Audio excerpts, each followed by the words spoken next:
Good morning. I'm actually at the airport and I just dropped off my daughter and Sean and baby August, who came out to visit for my birthday. If you can tell, I'm pretty congested. I got so sick the last couple of days. It was just really, really bad. I don't know what I got. I feel like I just got a head congestion, but I feel much better today. And I ended up taking some Alka-Seltzer Plus after I researched to make sure it would be okay for me to take Alka-Seltzer Plus, which I don't think it really is good for us to take anything if you have kidney disease, but I had to stop feeling so gross. Sunday was actually my birthday and I could barely get out of bed. So it really sucked because my family from up north came to visit and I wanted to see them. And then Saturday, Carmi went down to see her grandparents in Bisbee, and I wanted to do that, but I did not feel good. So I feel like I kind of missed out on quite a bit, but at the same time, it was really a nice visit, and it was nice that they were able to come out and spend so much time with us, like a week. And we actually were able to do our own little Christmas at that time too last night, so that was really fun. So other than that, I guess nothing great else has happened. I didn't go to the gym because I was feeling so sick last night, and go to the gym on Sunday because I was feeling so sick. And I really felt fine for my birthday, even though like I really didn't do anything. It was nice to have family in town, and it was nice that they're independent enough to go do fun things on their own. And I don't have to like babysit that relationship. Even though it would have been fun to hang out with all kinds of family and stuff, I just didn't feel like I should spread my germs around. So for Saturday, I was feeling pretty bad. Yeah, but I went ahead and did my 3 exchanges per usual, because even though we're sick, we still have to do our exchanges. You can't skip out, even though you really, really want to. And then imagine feeling like flu-like symptoms, and you have to do your exchange, and you start to freeze. So it's really hard, and it can take quite discipline, but you still have to do it. I know that on Sundays, normally, I just do 2 exchanges a day, and that's my own decision, which still counts because I'm at least doing an exchange. And I do 2 because I do 2 of them because I am giving my body a little bit of a rest, and because I'm giving myself a little bit of a rest. So in my head, I'm giving my peritoneum a little bit of grace that day. And then also my mental and emotional and physical well-being, I kind of give it a little bit of a rest on Sunday. So I only do 2 exchanges. And then I was really not eating much, but I was still pulling everything I'm supposed to be pulling. And so it wasn't like it was a negative. And then yesterday, I was still feeling pretty badly. So I only did 2 exchanges yesterday as well. Which I didn't do heparin yesterday, which normally on Mondays, Wednesdays, and Fridays, I do heparin. But this week I decided to switch it up since I just did 2 exchanges yesterday to do heparin today. And then, so I'll do it today.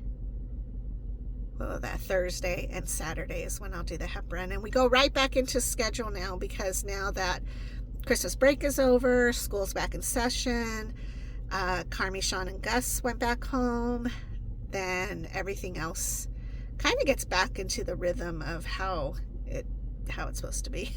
I do have to go home right now and do my exchange, and I get Charlie because his mama is on a field trip and Javi has to go to work, so I have Charlie for his nap time today.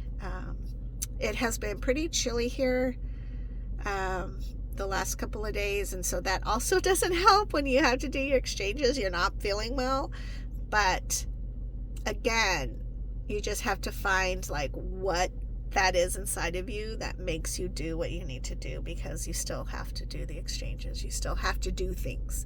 And that's what I tell my kids is like, yeah, it's hard, and yeah, sometimes I don't want to. Just like you don't want to get up to go to school, or you don't want to get up and go to work, or you don't want to do this and that. It's like, but you still have to. And might as well not complain about it and just do it.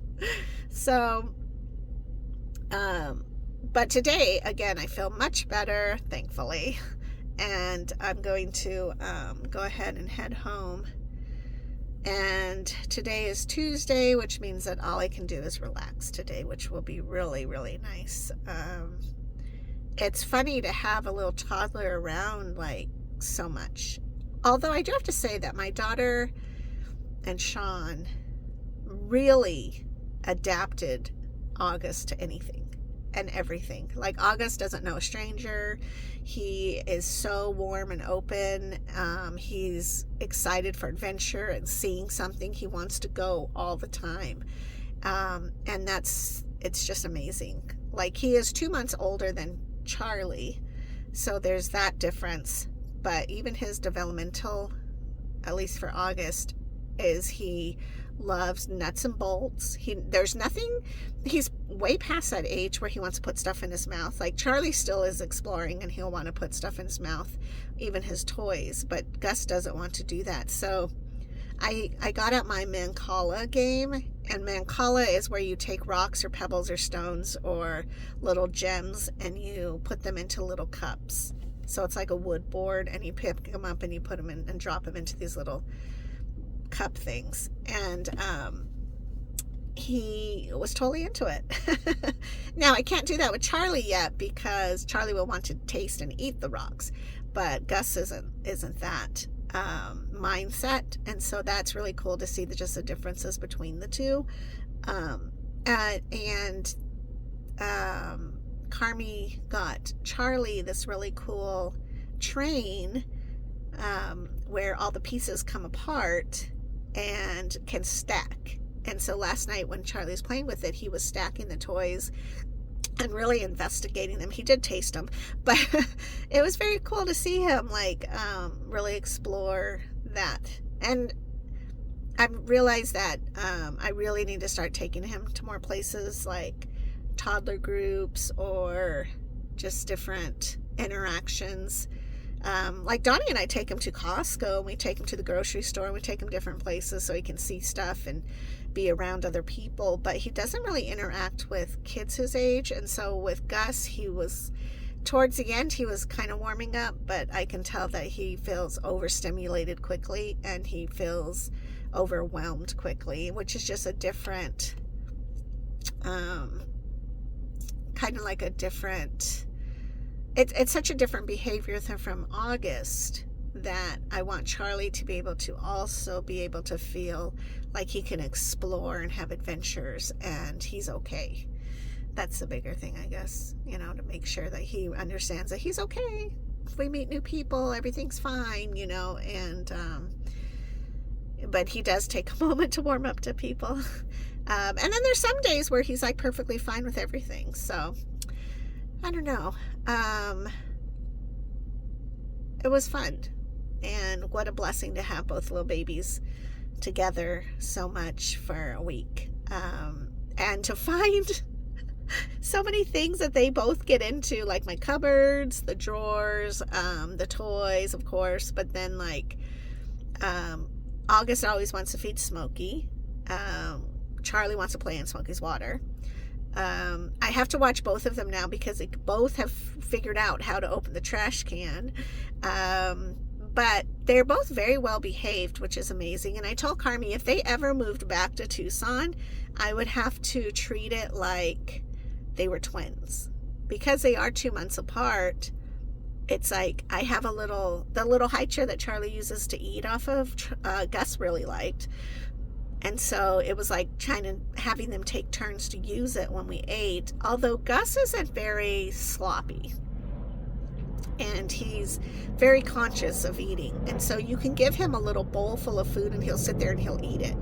And he doesn't even let a morsel drop. Where Charlie will fling food everywhere because he's still exploring eating. And so that's a big difference. But I'm like, they would need to have like 2 little high chairs or chairs and a table, and just their different ways of thinking is really, really cool. And I think they would benefit from each other, you know, more so Charlie than Gus, because Gus is, you can tell, a firstborn and a leader, and Charlie's like the little cousin that's gonna kind of follow after. So it was very cool. I was very blessed to have that. Again, I'm so bummed that I didn't get to see Peyton and Ronnie and Callie and Tucker from up north when they came down, but it just is what it is. And you know, Gus had to take a nap, and that's the thing too. It's like I have exchanges and the babies have to nap, so those are things that are just in my head, and so I just don't remember to tell people like, oh, don't forget, because that's just their lives. So once your kids are out of that, like with Ben, it was like, oh, Ben's fine, you know, Ben's cool, he can take care of himself for the most part. And then all of a sudden to have a baby like Charlie show up, it's like, okay, now we have to, you know, like baby proof the apartment and, you know, just kind of keep an eye on him and stuff. So anyways, I think that's about it. It was a really great time. I'll put up a video of the pictures of everything, and yeah, so I'm gonna go home, do my exchange, take a nap, and relax while Charlie takes his nap. So okay, talk to you soon. Bye bye.